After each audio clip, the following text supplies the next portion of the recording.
Bueno, este martes se vota en la Cámara de Diputados el nuevo financiamiento de las Fuerzas Armadas luego de recibir la llamada discusión inmediata por parte del gobierno. En la sesión se pretende además derogar la ley reservada al cobre que destina el 10% de las ventas de Codelco para las compras militares. El destino está en destino, que van a tener ya los cerca de 3.000 millones de dólares acumulados en el fondo de contingencia.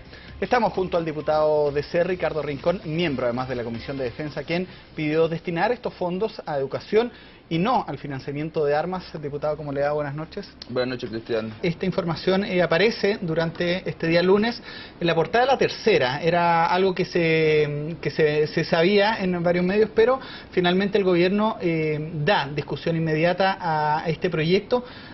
Para que la gente entienda, explicarlo con peras y manzanas. ¿Qué es la famosa ley reservada al cobre y por qué se está pidiendo su derogación? Da para un programa de vida pública con Juan Manuel Astorga, porque es un tremendo tema y yo te agradezco la invitación y a ustedes, a vuestro canal, que siempre pone temas importantes.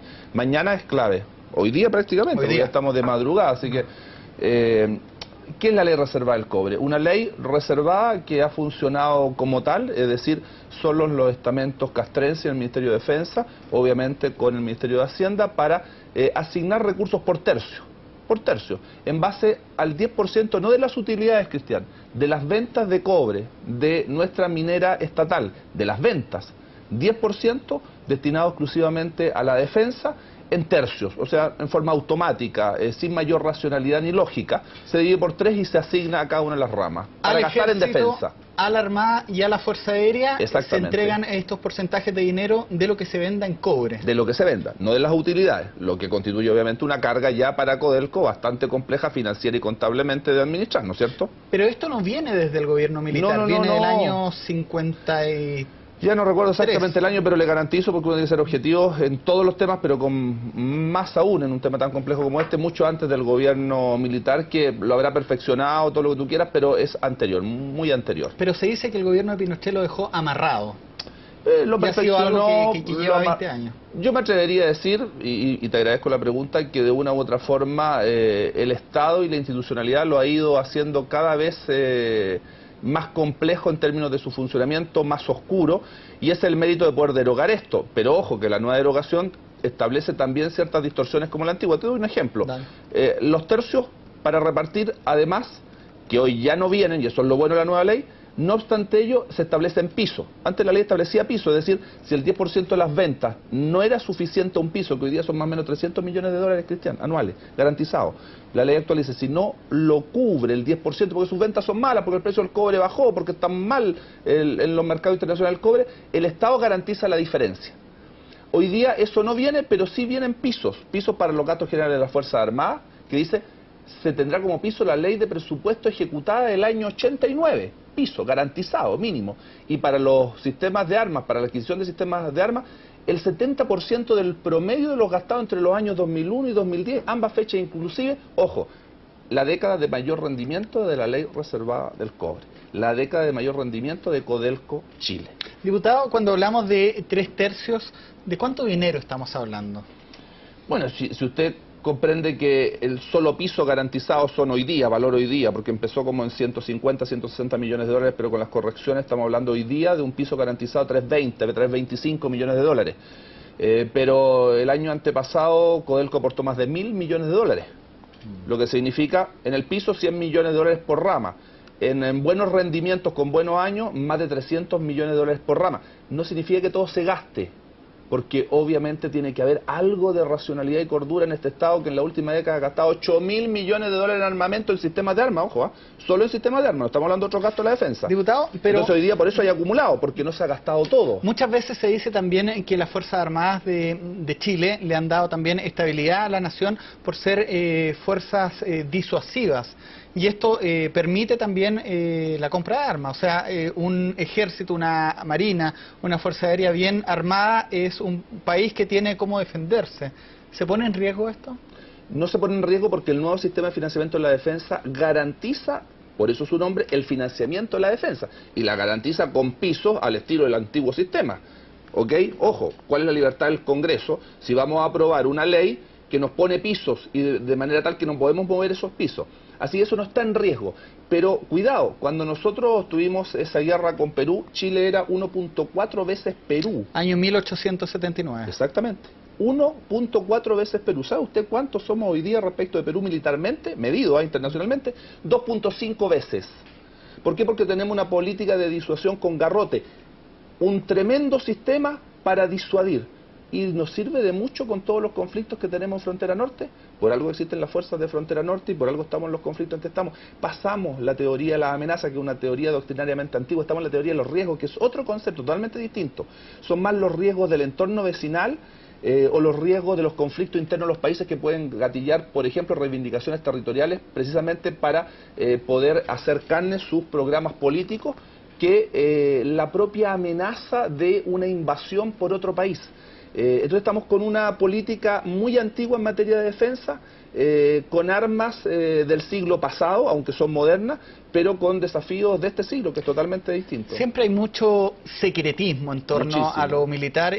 Usted fue el que le pregunta al entonces ministro Rabinet sobre el puente, el famoso puente que termina costando su salida. Y sobre lo mismo hay una pregunta, voy a también integrar a los televidentes a esta entrevista, la hace Leonardo Bustos. Él pregunta: ¿ahora el Consejo de Transparencia va a poder ver en qué se gasta con este cambio los dineros en la Fuerza Armada?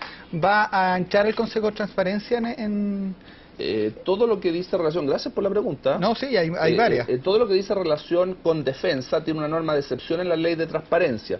Y por lo tanto no es tan sencillo que todo se vea públicamente, pero los grandes gastos militares hoy día ya se conocen, no son tan secretos. El problema es cómo se no asignan. son tan reservados. No son ni tan reservados ni tan secretos, pero el problema es cómo se asignan. Hoy día prácticamente entre cuatro paredes, a futuro en el Congreso, pero ojo con esta asignación, en el Congreso con piso. Entonces, ¿qué es lo que va a poder organizar el Congreso? Pisos con una plurianualidad de 4 años, donde se aprueba el presupuesto del 5º año con una serie de pisos. El margen verdaderamente de fiscalización y control por parte del Congreso va a ser bastante reducido. Amén de una cosa que yo he dicho públicamente: ojo, esta aprobación no solo es el sistema de financiamiento. Como derogamos la antigua ley, tenemos que ver qué pasa con los 3.000 millones de dólares acumulados. Claro, los 3.000 millones de dólares acumulados, el gobierno dice: ¿sabe qué? Hagamos un fondo de contingencia para una serie de cosas, entre otras, y esto es lo más terrible, porque si usted hace un fondo de contingencia para catástrofes naturales, es una cosa, lo contempla la ley, pero además coloca, entre otras razones, la posibilidad de que usted compre en ventas de oportunidad, que son las ventas que hacen los países desarrollados, que por su capacidad de producción de armas y la industria militar que les interesa, dan de baja habitualmente armamento. Y eso hace que usted las ventas de oportunidad la tenga con recurrencia. Y por lo tanto, el nuevo sistema con eso también sucumbe, porque el nuevo sistema se basa en una planificación estratégica de la defensa y comprar en base a esa planificación. Es decir, aquí, además de asegurar el sistema de financiamiento, que nos parecería bien en una óptica moderna que lamentablemente no recoge muy bien el proyecto, usted tiene 3.000 millones de dólares que decide traspasar un fondo de contingencia para compra de ventas de oportunidad. A mí eso me parece escandaloso en un país que dice que necesita una reforma tributaria. Lo dice el gobierno, ni siquiera el país. El país sabe que se requiere mucho más. Pero el gobierno dice que necesita una reforma tributaria para juntar 700 millones de dólares para educación. Y en 2 segundos mañana, no en 2 segundos, pero en algunas horas de discusión, y puede que dure harto la sesión, es una sesión especial, ojo, solo para este tema, aprobemos 3.000 millones de dólares para compra de armas en ventas de oportunidad. A mí no me parece. ¿Han tenido voz los representantes del Ejército, la Armada, Sí, la Fuerza Aérea? ¿Qué sí. han dicho?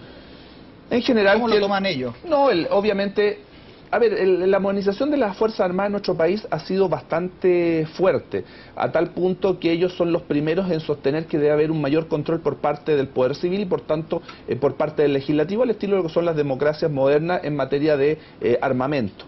En eso ellos van a la punta, ¿ya? Pero por lo menos públicamente. Sí, y también cuando uno conversa privadamente, ellos quieren control mayor por parte del legislativo, por parte del poder civil. Quieren mayor debate en términos de lo que debe ser una planificación estratégica de la defensa. Y por cierto, el proyecto le acomoda desde el punto de vista que le garantiza tal cantidad de pisos y fondos que en algunos casos incluso lo deja mejor que la ley reservada del cobre. Entonces, lo que yo digo, no terminaremos haciendo más de lo mismo para terminar casi igual que lo que había antes. Cambiar algunas cosas para que no cambie mucho. Yo por lo menos quiero que haya debate sobre este tema. Creo que la ciudadanía debe saber, porque es plata de los chilenos, Cristian, plata de los chilenos que están en 5 o 6 bancos, que se presta a los chilenos hoy día. Me refiero a los 3.000 y más, 4.000 millones de dólares. Yo cuando digo 3.000, digo descontados los compromisos financieros de la defensa. O sea, platas que ni siquiera están comprometidas. Bueno, acá, y que están en bancos para prestarle a los chilenos hoy día. Usted me dice que ha hablado con representantes del Ejército, la Armada y la Fuerza Aérea. Ellos han ido a las comisiones. Pero también el jefe de ellos es el ministro de Defensa, Andrés Alamán, que también impulsa este proyecto. Sí, por cierto. Pero no se olvide que la primera en poner este tema en el tapete público fue la presidenta Bachelet el 15 de septiembre del 2009, cuando introdujo un proyecto para precisamente derogar la ley reservada del cobre. Este gobierno decidió no avanzar en ese proyecto, estudiarlo y al final presentar otro. Por eso que llevamos más de 2 años y no ha habido ningún proyecto de ley de la defensa que haya avanzado en ninguna rama. Y el ministro Alamán evidentemente es defensor de este proyecto que presentó su antecesor, Rabinet, no él. Por lo que leía, este es uno de los proyectos clave para la gestión de Andrés Alamán en este ministerio. Si usted lo ve desde el punto de vista legislativo, el Ministerio de Defensa tiene 0 gestión legislativa. 0. No encontramos un solo proyecto en materia de defensa. Ninguno. ¿Ya? En la era Bachelet le puedo nombrar la ley orgánica del Ministerio de Defensa, la ley de tropa profesional, la nueva ley de conscripción, la ley de operaciones de paz, por nombrar alguna, sin contar con todos los principios que esa nueva legislatura imbuyó, como por ejemplo la administración conjunta de los sistemas de armas, etcétera. Aquí no, 0. Se lo consulto yo haciéndole el piso un poco a la pregunta que quiero que revisemos de Twitter. La vamos a desplegar ahora en la pantalla, la hace Juan Carlos Pizarro. ¿Marcará una salida victoriosa de Alamán del ministerio para dar inicio a su campaña presidencial? Creo que no, y lo digo muy objetivamente porque no ha tenido la capacidad de ver esto en forma mucho más global. Lo que requiere la fuerza en nuestro país, cuando digo la fuerza me refiero precisamente a las 3 instituciones de las Fuerzas Armadas que en conjunto, una visión moderna, hacen la fuerza de un país en caso de amenaza externa. Es una visión integral. Fíjese que hoy día solo la previsión del ejército, el ejército, de las 3 ramas de las Fuerzas Armadas le demanda al país más de $1.000 millones por año. Hoy día está en contingencia si hay que aumentar las edades de jubilación. ¿Cuándo vamos a revisar integralmente el presupuesto de la Fuerza Armada? ¿No le parece un poco mucho más de $1.000 millones el sector pasivo de la defensa solamente? Se gasta demasiado dinero. Anualmente, Cristian, anualmente $1.200 millones, solo en previsión. Fíjese que entre el 96 y el 2008 el gasto previsional de las Fuerzas Armadas aumentó del 31% al 41%, es decir, 10% en 12 años, 0,71% del PIB chileno. Estamos hablando de mucha plata, $1.200 millones anuales, solo en previsión. Entonces tiene que haber una visión mucho más integral de los requerimientos de la fuerza. Y eso pasa obviamente por previsión, por salud, por los sistemas de armas, pero también por su mantenimiento. Pero tampoco se quiere conversar de estas cosas, se mantiene muy reservadamente. ¿Qué capacidad tenemos de defensa? ¿Por cuántos días? Se invierten muchas armas, pero ¿cuántos días reales Chile puede sostener un conflicto? Que los conflictos modernos además son bastante cortos. ¿Tenemos esa capacidad? No se ha definido una estrategia nacional de defensa. Y sin definir una estrategia nacional de defensa, ¿usted define pisos mínimos para la defensa? ¿Me parece un poco ilógico? Todos son los cuestionamientos que estamos planteando nosotros, amén de los $3.000 millones que digo, ojo, porque plata a los chilenos. Los pasos legislativos que va a correr desde ahora, ¿hay discusión inmediata? A las 4 de la tarde tengo entendido que esto se... Lamentablemente discusión inmediata, yo creo que esto debería tener más tiempo, pero por lo menos vamos a tener como correlato, y eso es bueno, una sesión especial. ¿Y por qué una sesión inmediata? solo de... Porque el gobierno está interesado en avanzar en esto. Mire, seamos sinceros, en Chile hay un acuerdo transversal que la ley reservada del cobre debe ser derogada. Y eso es lo bueno. Están los votos, está el piso. Pero por supuesto, y yo no voy a ser quien para votar en contra de la idea de legislar de algo que todo Chile grita a voces. La ley reservada del cobre debe terminar. ¿Y por qué esto ahora y no hace 20 años? Buena pregunta, muy buena pregunta. Claro. Esto se podría haber hecho antes, por cierto, yo creo que sí se podría haber hecho antes. Pero ya el primer proyecto, ojo, ingresa el 15 de septiembre por la presidenta Bachelet del 2009. Así que en estricto rigor tenemos discusión legislativa hace ya casi 3 años, solo de este tema. ¿Hay interés de qué se va a hacer con este dinero que, según usted, ya están los votos, estaría la voluntad política para derogar y poder redestinar estos dineros que actualmente se van en armas? Hay una consulta que hace Alejandro Santis que le pregunta a usted, diputado, ¿por qué no destinar parte de estos recursos en educación? Tengo entendido que usted está solicitando eso. O en el Transantiago, por ejemplo, para no subir los pasajes y mejorar la educación. Eso lo pregunta Alejandro. Gracias, Alejandro, por la pregunta. Esa es precisamente una de las cosas que yo estoy señalando. Si el proyecto establece un sistema de financiamiento para la defensa, ¿por qué nosotros vamos a ir más allá y vamos a pescar las platas que están en posada, Cristian, que no están comprometidas, son saldos libres, que no hay que recaudar? Y simplemente los vamos a traspasar a un fondo de contingencia, entre otras cosas para compraventa de armas en oportunidad en los mercados internacionales. No me parece. Creo que precisamente esas platas se debieran destinar a educación. Además que hay un precedente. Se dijo que en Chile no se debían tocar nunca las platas de la reserva del cobre. Y frente a un planteamiento de este diputado y otros de la democracia cristiana, el presidente Piñera recogió nuestra propuesta después del terremoto de destinar plata a la reconstrucción. 1.200 millones de dólares por ley especial se sacaron para reconstrucción civil y militar. Eso permitió, entre otras cosas, la reconstrucción rápida de ASMAR y de los astilleros. Entonces, ya no es un tema tan zanjado de que no se pueden tocar esas plata para fines distintos. Obviamente que lo podemos hacer, y por ley lo podemos hacer. Educación requiere mucha plata. 4.500 millones de dólares se requieren para enfrentar los temas educacionales. La reforma que propone el gobierno son solo 700 millones de dólares. Acá hay 3.000 millones de dólares. El tema del Transantiago, por cierto, un tremendo tema. El tema previsional de las Fuerzas Armadas y los gastos que anualmente nos generan 15.000 millones de dólares por década. Ojo, 15.000 millones de dólares por década, y 15.000 millones de dólares son las estimaciones que hacen todos los economistas respecto de todos los grandes temas que Chile debe enfrentar en la próxima década para ser verdaderamente un país desarrollado. Todos: educación, salud, vivienda, seguridad y pobreza. 15.000 millones de dólares. Eso le lleva, como dicen algunos, el gasto previsional de las Fuerzas Armadas, que hay que gastar previsionalmente, por cierto, pero para todos los chilenos, pues. Durante el año pasado fuimos testigos de el caso Fragatas, como se conoce, donde hay de hecho un oficial, un vicealmirante, tengo entendido, en retiro, que está involucrado en la venta de secretos militares, que es bastante preocupante. Hay una consulta que hace Carlos Torres, me gustaría compartirla para ver la opinión del diputado. ¿Habrá fiscalizaciones concretas por lobby comisionistas o volveremos a sorprendernos con militares vinculados a casos de cohecho, como el caso Fragatas que yo le mencionaba? La pregunta de Carlos Torres es clave, porque en la medida en que el Congreso Nacional solo va a poder operar sobre la base de pisos, Cristian, y sobre la base de recursos que se deben aprobar plurianualmente, es decir, de largo plazo, no anualmente y en forma permanente, con discusión profunda de los temas de defensa, evidentemente usted está dejando un mundo para exclusivamente el ámbito militar. A mí no me parece, y eso abre las posibilidades evidentemente de lo que usted señala. El negocio de las armas mueve mucha plata, demasiado dinero. Entonces la fiscalización tiene que ser profunda, el control tiene que ser el mayor, la transparencia debe ser aún más que en otras áreas del Estado, por la cantidad de miles de millones de dólares comprometidos. Si un F-16 no cuesta 100.000 pesos, fíjese que la flotilla que nosotros compramos hace algún tiempo costó 600 millones de dólares. A Holanda. Holanda y otro país más, Israel, creo, ¿no? Eran dos países involucrados. Holanda y Estados Unidos. Holanda y Estados Unidos, sí, porque había nuevos y usados, tiene razón usted. Hoy día esa misma flota costaría 2.000 millones de dólares.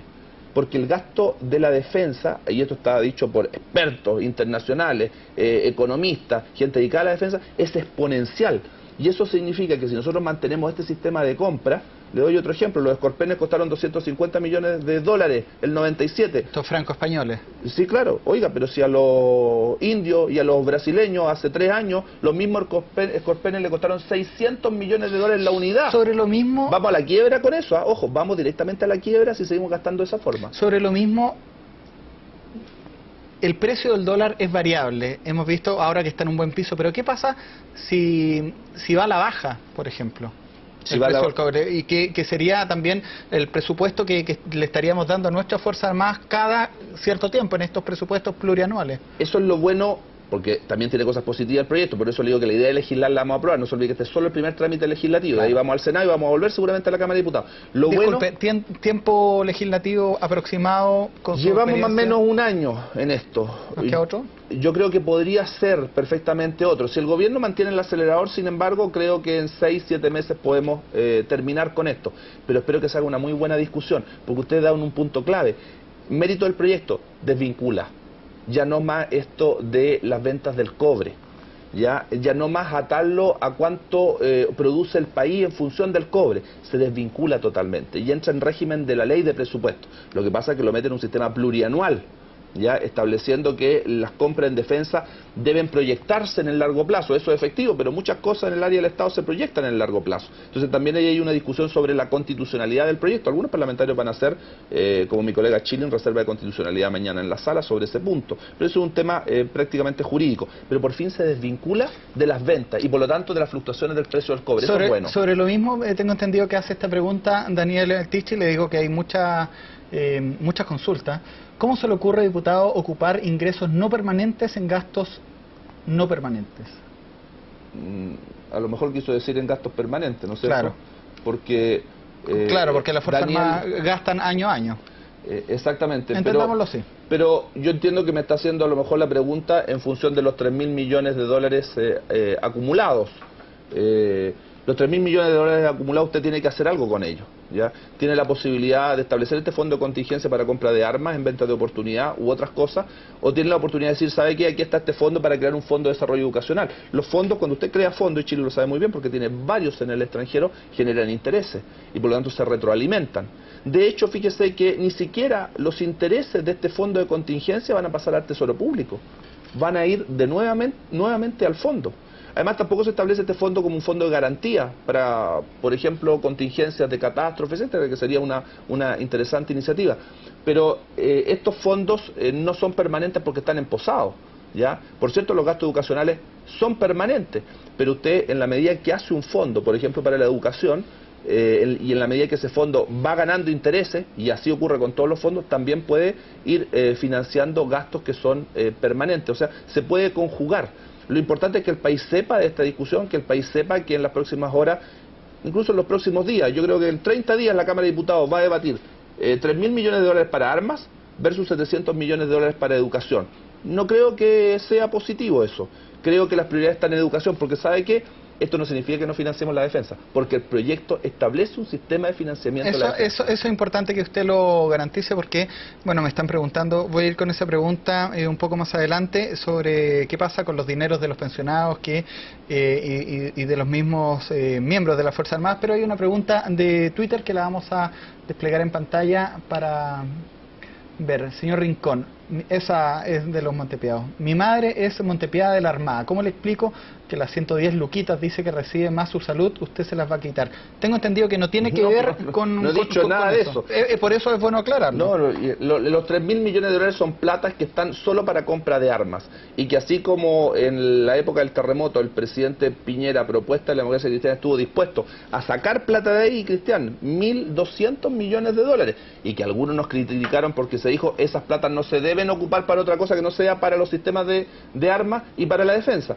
Se hizo. Hoy día hay 3.000 millones de dólares acumulados, descontados los compromisos financieros pendientes en materia de adquisición de armas. Y yo digo entonces, si la ley establece un sistema de financiamiento en base a los presupuestos de la nación y se termina este 10% de Codelco, con lo cual además se va a sanear financieramente y contablemente Codelco y todo lo va a poder entregar al Estado sin tener que pasar 10% para la defensa. O sea, hay una suerte de compensación indirecta, pero financiera y contablemente mucho más transparente. Lo que está acumulado, hay que hacer algo con ello, porque estamos derogando la ley. Yo digo, no lo metamos en fondos de contingencia para compra de armas en ventas de oportunidad. Eso es una locura, es insano, es casi escandaloso en un país que requiere plata para educación. El tema de las pensiones es otro tema, lo pongo como ejemplo del gasto en pensiones. Es importante aclararle al amigo también de Twitter que los dineros por ahora no se van a tocar. No, porque usted lo presentaba como un problema de este globo que está creciendo del sector pasivo de las Fuerzas Armadas, porque se jubilan muy jóvenes. Pero si ellos mismos quieren alargar la carrera. Pero por supuesto, sí, ¿le parece lógico que cuando la expectativa de vida en Chile está en promedio hombre-mujer 80 años, y ojo, va a seguir creciendo en los próximos años, nuestros militares, nuestra capacidad de defensa, y además intelectual, porque hoy día su capacidad ha crecido en todo ámbito, a los 50 años estén fuera? ¿Tiene alguna lógica?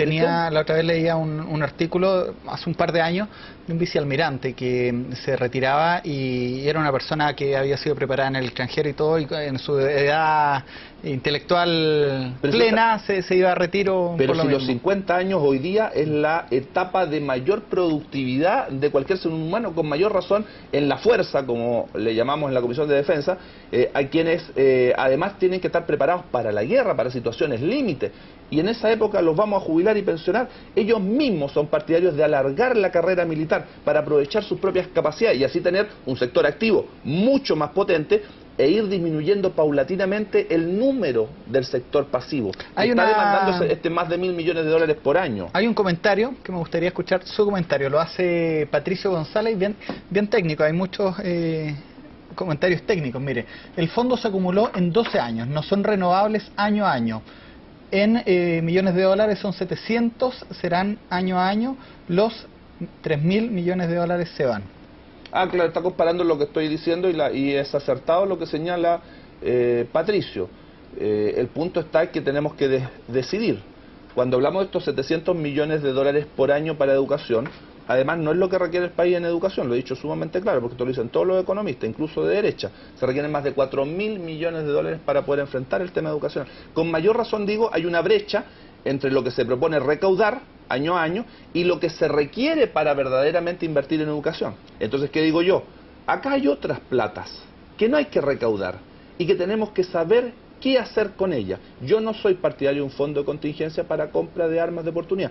Prefiero un fondo para la educación, que con los puros intereses me va a rentar año a año varias decenas de millones de dólares y que yo puedo destinar obviamente a este tema. Y que si yo lo agotara, podría establecer una planificación de su gasto y serían algunos años, porque yo no me voy a gastar 3.000 millones de dólares en un solo año en materia educacional. ¿Se asegura entonces que las Fuerzas Armadas no van a quedar disminuidas con su financiamiento? No, para nada, por lo que le repito, porque si así hubiera sido, el propio presidente Piñera no habría destinado después del terremoto 1.200 millones de dólares para gastar en reconstrucción. Y eso se le sacó al fondo. ¿Y sabe qué se nos decía?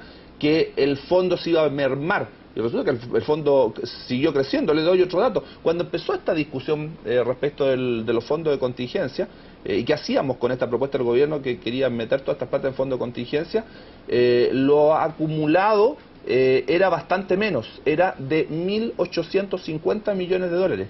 A la fecha de hoy van 2.450 millones de dólares. Y por eso yo estimo que cuando termine la tramitación de la ley van a ser 3.000 millones de dólares, porque se siguen acumulando mes a mes, Cristian, las platas.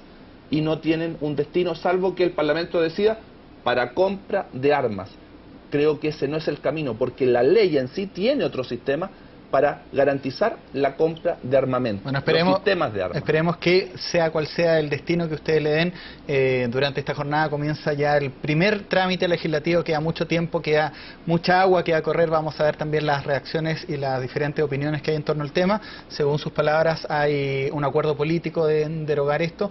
Lo importante es que las Fuerzas Armadas también tengan su material y sean disuasivas, porque eso le ha dado también estabilidad a nuestro país durante... Y eso está garantizado en el proyecto de ley. Y la idea de legislar mañana es prácticamente unánime, no puedo garantizar unanimidad, pero hay puntos en la ley que evidentemente generan controversia, uno de ellos este. Vamos a ver qué pasa, pues vamos a estar pendientes allá al Congreso en Valparaíso, así que lo dejo para que se levante temprano y tenga tiempo. O sea, me tengo que levantar muy temprano, porque imagínense que la sesión empieza temprano allá, y ya, todavía pues tengo que retornar a mi distrito, a Machalí. Ya pues, muchas gracias, diputado. Cristian. Hasta luego. Bueno, este martes se vota en la Cámara de Diputados el nuevo financiamiento de las Fuerzas Armadas luego de recibir la llamada discusión inmediata por parte del gobierno. En la sesión se pretende además derogar la ley reservada al cobre que destina el 10% de las ventas de Codelco para las compras militares. El destino está en destino, que van a tener ya los cerca de 3.000 millones de dólares acumulados en el fondo de contingencia. Estamos junto al diputado DC, Ricardo Rincón, miembro además de la Comisión de Defensa, quien pidió destinar estos fondos a educación y no al financiamiento de armas. ¿Qué es la ley reservada del cobre? Una ley reservada que ha funcionado como tal, es decir, solo los estamentos castrenses y el Ministerio de Defensa, obviamente con el Ministerio de Hacienda, para asignar recursos por tercio, en base al 10%, no de las utilidades, Cristian, de las ventas de cobre de nuestra minera estatal, de las ventas, 10% destinado exclusivamente a la defensa, en tercios, o sea, en forma automática, sin mayor racionalidad ni lógica, se divide por 3 y se asigna a cada una de las ramas, para gastar en defensa. A la Armada y a la Fuerza Aérea se entregan... De otra forma, el Estado y la institucionalidad lo ha ido haciendo cada vez más complejo en términos de su funcionamiento, más oscuro, y es el mérito de poder derogar esto. Pero ojo, que la nueva derogación establece también ciertas distorsiones como la antigua. Te doy un ejemplo. Los tercios para repartir, además, que hoy ya no vienen, y eso es lo bueno de la nueva ley. No obstante ello, se establece en piso. Antes la ley establecía piso, es decir, si el 10% de las ventas no era suficiente a un piso, que hoy día son más o menos 300 millones de dólares, Cristian, anuales, garantizados. La ley actual dice, si no lo cubre el 10%, porque sus ventas son malas, porque el precio del cobre bajó. Por más, diputado, ¿cómo le da? Buenas noches. Buenas noches, Cristian. Esta información aparece durante este día lunes en la portada de La Tercera. Era algo que se sabía en varios medios, pero finalmente el gobierno da discusión inmediata a este proyecto. Para que la gente entienda, explicarlo con peras y manzanas. ¿Qué es la famosa ley reservada del cobre y por qué se está pidiendo su derogación? Da para un programa de vida pública con Juan Manuel Astorga, porque es un tremendo tema y yo te agradezco la invitación y a ustedes, a vuestro canal que siempre pone temas importantes. Mañana es clave, hoy día prácticamente, hoy día estamos de madrugada, así que... estos porcentajes de dinero de lo que se venda en cobre. De lo que se venda, no de las utilidades, lo que constituye obviamente una carga ya para Codelco bastante compleja financiera y contablemente de administrar, ¿no es cierto? Pero esto no viene desde el gobierno militar, viene del año 53. Ya no recuerdo exactamente el año, pero le garantizo, porque uno tiene que ser objetivo en todos los temas, pero con más aún en un tema tan complejo como este, mucho antes del gobierno militar, que lo habrá perfeccionado, todo lo que tú quieras, pero es anterior, muy anterior. Pero se dice que el gobierno de Pinochet lo dejó amarrado. Lo perfeccionó, que lleva 20 años. Yo me atrevería a decir, y te agradezco la pregunta, que de una u